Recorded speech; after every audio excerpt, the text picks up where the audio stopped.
एक महत्त्वाची बातमी, अयोध्येतील राम मंदिरातील दान चोरी प्रकरणी एक महत्त्वाची अपडेट. चंपत राय यांनी अखेर राजीनामा दिलाय. सध्याची महत्त्वाची आणि मोठी बातमी आपण पाहतोय.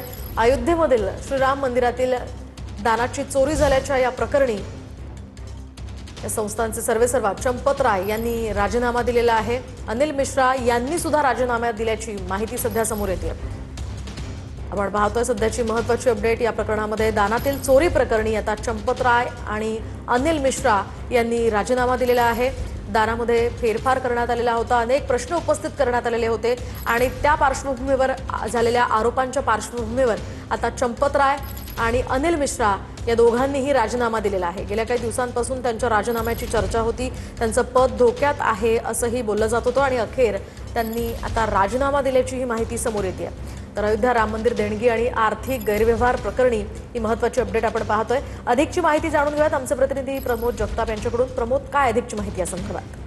मोहिनी, खरं तर ज्या पद्धतीनं राम मंदिरामधील दान प्रकरणावरती मागच्या काही दिवसांपासून सातत्यानं गोष्टी समोर येत होत्या आणि त्यामध्ये चंपत राय यांचं नाव खरं तर प्रामुख्यानं समोर येत असतानाच आपल्याला बघायला मिळालेलं होतं.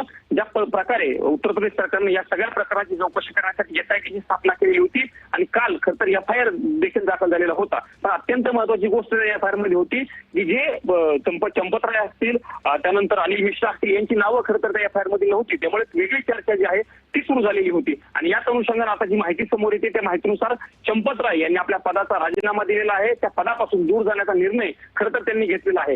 राम जन्मभूमी ट्रस्टच्या अनुषंगाने ज्या अखिलेश यादव समाजवादी पक्षाच्या असतील किंवा इतरांकडनं ज्या पद्धतीने आरोप केले गेलेले होते की त्या सगळ्या प्रकरणामध्ये चोरी झालेली आहे, दानामध्ये मोठ्या प्रमाणावरती चोरी झालेली आहे, भ्रष्टाचार झालेला आहे आणि वेगवेगळ्या गोष्टी खरं तर त्यामध्ये घडलेल्या आहेत, अशा पद्धतीची चर्चा सुरू झाल्याच्या नंतर चंपत राय यांनी दिलेला हा राजीनामा अत्यंत महत्वाचा आहे असं आपल्याला म्हणावं लागणार आहे. पण मोहिनी, आपला हा दुसरा महत्वाचा मुद्दा हा आहे की चंपत राय असतील किंवा अनिल मिश्रा असतील, त्यांच्यासह जे प्रमुख लोक होते त्यांच्यावरती देखील गुन्हा दाखल झाला पाहिजे अशी मागणी खरं तर विरोधी पक्षांच्याकडनं केली गेलेली आहे. पण त्यांच्या मागणीला आतापर्यंत खरं तर एक प्रकारे त्यांच्यावरती मागणी करून त्यांच्यावरती गुन्हा दाखल झालेला नाही ते स्पष्टपणे समोर आलेली नाही.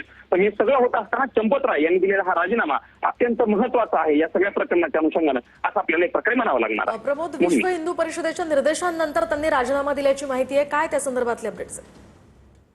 विश्व हिंदू परिषदेकडनं खरं तर या सगळ्या प्रकरणावरती नाराजी पहिल्या दिवसापासून व्यक्त केली गेलेली होती. कारण ज्या पद्धतीने यांची सगळ्यांची नावं समोर येत होती ते कुठेतरी डेंट करणार आहे. म्हणजे ज्या पद्धतीने राम मंदिरासाठी विश्व हिंदू परिषद असेल, बजरंग दल असतील, या सगळ्या पक्षांनी भूमिका घेतलेल्या होत्या आणि त्यानंतर खरं तर अनेक वर्षांच्या तपानंतर राम मंदिर उभं राहिलेलं होतं. राम मंदिर हे प्रत्येक हिंदूंचं श्रद्धास्थान आहे, प्रत्येक हिंदूंचा एक हृदयासोबत जोडलेलं स्थान आहे. असं हे सगळं असताना मोहिनी. नक्कीच धन्यवाद प्रमोद दिलेल्या या सगळ्या